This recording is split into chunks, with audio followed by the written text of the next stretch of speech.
Bonjour, je voulais prendre quelques minutes pour évoquer avec vous les trois grandes actions que l'on peut considérer en fin d'année pendant cette période de Noël.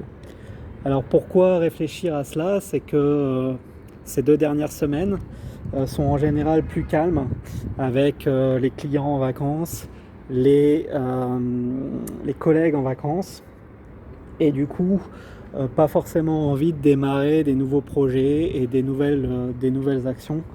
Euh, Autant attendre le début d'année prochaine. C'est la raison pour laquelle j'ai regardé un peu qu'est-ce qui pouvait être pertinent de faire dans cette fin d'année.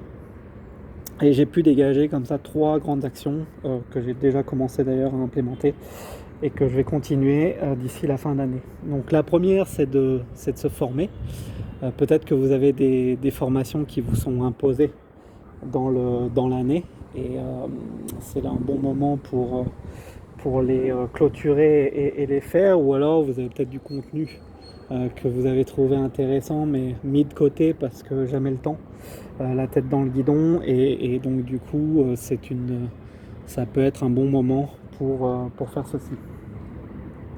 La deuxième idée, c'est de revoir ses process et ses templates, parce que là encore, tout le long de l'année, on est dans l'exécution, on enchaîne les tâches et les réunions, et on n'a pas forcément le temps ou la présence d'esprit d'optimiser en mettant de côté des bons emails ou des types de slides qui peuvent être réutilisés rapidement.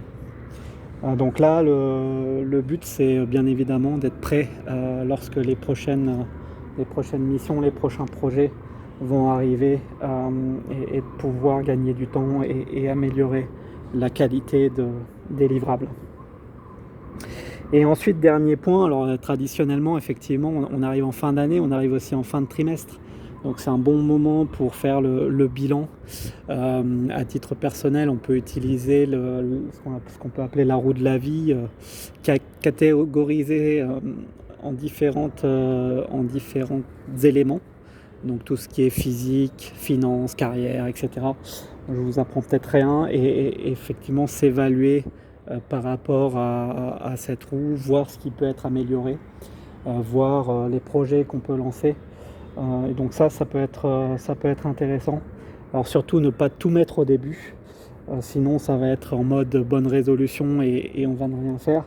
Mais dégager les principales actions, que ce soit pour l'année prochaine, pour le prochain trimestre ou les prochains trimestres.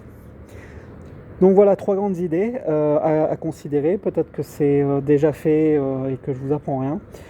Sinon, je vous propose aujourd'hui de les considérer et de voir comment vous pouvez les intégrer dans votre agenda. N'hésitez pas à vous abonner à la chaîne pour recevoir les prochaines vidéos. J'espère que ça pourra bien vous aider. Je vous souhaite de bonnes fêtes de fin d'année et à très bientôt.